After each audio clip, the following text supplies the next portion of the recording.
अक्सर लोग सोचते हैं कि दुनिया में सफलता सिर्फ मेहनत से मिलती है, लेकिन सच्चाई इससे कहीं ज्यादा अलग है। कुछ लोग बहुत ज्यादा इंटेलिजेंट नहीं होते, लेकिन फिर भी वे जीवन में बहुत आगे निकल जाते हैं।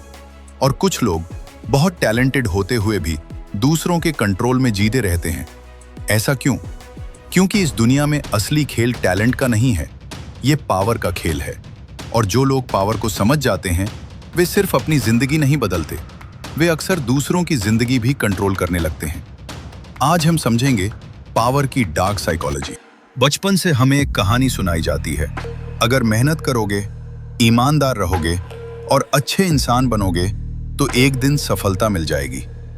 लेकिन जैसे जैसे हम बड़े होते हैं, हमें धीरे धीरे एक अनकंफर्टेबल रियलिटी समझ में आती है कि दुनिया फेयरनेस पर नहीं चलती, दुनिया चलती है इन्फ्लुएंस, परसेप्शन और पावर पर। पावर का मतलब सिर्फ अथॉरिटी नहीं होता, पावर का असली मतलब है लोगों के व्यवहार को इन्फ्लुएंस करने की क्षमता। अगर कोई व्यक्ति बिना जोर लगाए लोगों को अपने हिसाब से सोचने और करने पर मजबूर कर दे, तो वही असली पावर है। इतिहास उठाकर देखिए, राजाओं ने राज किया, नेताओं ने जनता को कंट्रोल किया और कॉर्पोरेट दुनिया में सीईओज हजारों लोगों की जिंदगी का फैसला करते हैं। ये सब सिर्फ इसलिए संभव हुआ क्योंकि उन्होंने पावर को समझा।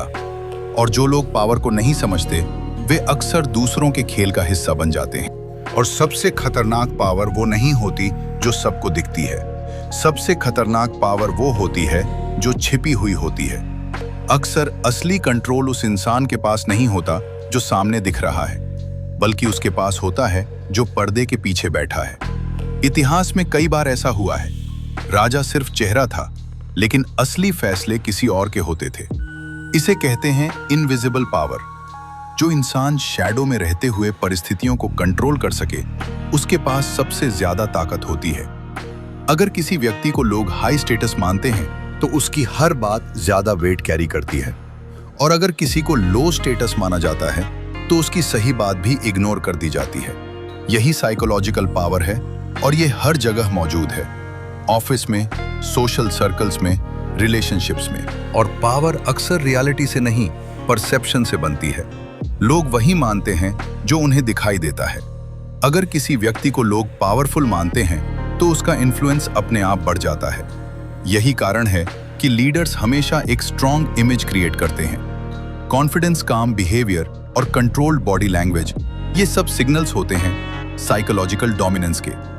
और जब लोग आपको पावरफुल मानने लगते हैं, तो वे ऑटोमेटिकली आपकी बातों को ज्यादा सीरियसली लेने लगते हैं। और पावरफुल लोग हर बात पर रिएक्ट नहीं करते, क्योंकि उन्हें पता होता है रिएक्शन कमजोरी दिखाती है। जब कोई व्यक्ति हर चीज पर बोलता है, तो लोग उसकी वैल्यू कम कर देते हैं।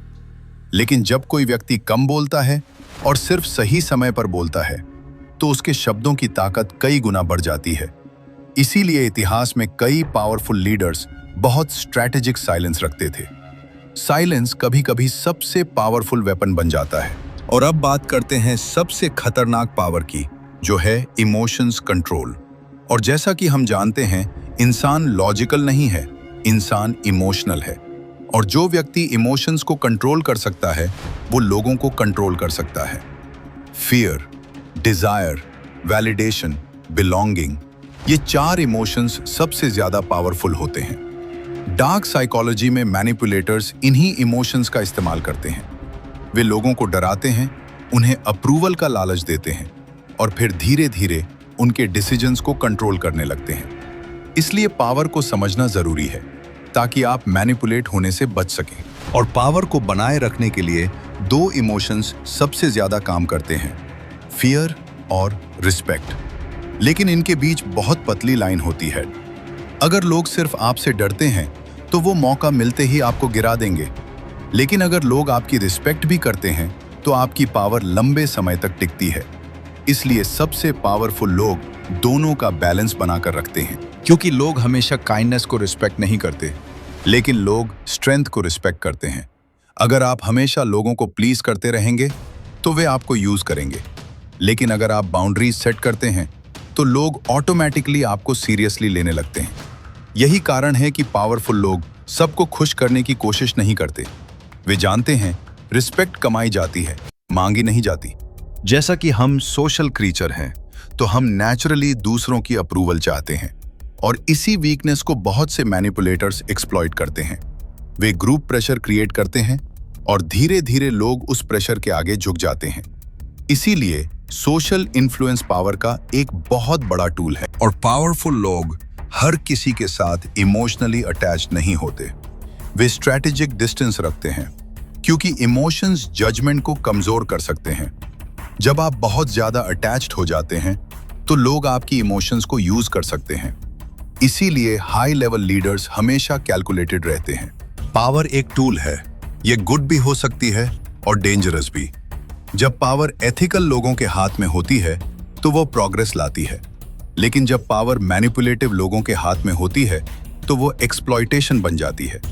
इसीलिए इतिहास में बहुत से टायरेंट्स और डिक्टेटर्स पैदा हुए, क्योंकि लोगों ने पावर डायनामिक्स को समझा ही नहीं। और सच्चाई यह है, दुनिया में ऑलमोस्ट हर फील्ड में सक्सेस पावर डायनामिक्स से जुड़ी होती है। Office politics, business negotiations, relationships, social influence, हर जगह एक इनविजिबल पावर गेम चल रहा होता है। और जो लोग इन गेम्स को समझते हैं, वे अक्सर टॉप तक पहुंच जाते हैं। सबसे खतरनाक लोग वे नहीं होते जो ओपनली पावर दिखाते हैं। सबसे खतरनाक लोग वे होते हैं जो क्वाइटली पावर को समझते हैं। और जब आप पावर को समझ जाते हैं, तो अचानक दुनिया पहले से ज्यादा क्लियर दिखने लगती है। लोगों के बिहेवियर, उनकी इंटेंशंस और हिडन गेम्स। और शायद तभी आप रियलाइज करेंगे, सफलता सिर्फ मेहनत से नहीं आती। कभी-कभी सफलता आती है पावर को समझने से। अगर आपको और वीडियोस देखनी हैं, तो लाइक करें, सब्सक्राइब करें, शेयर करें।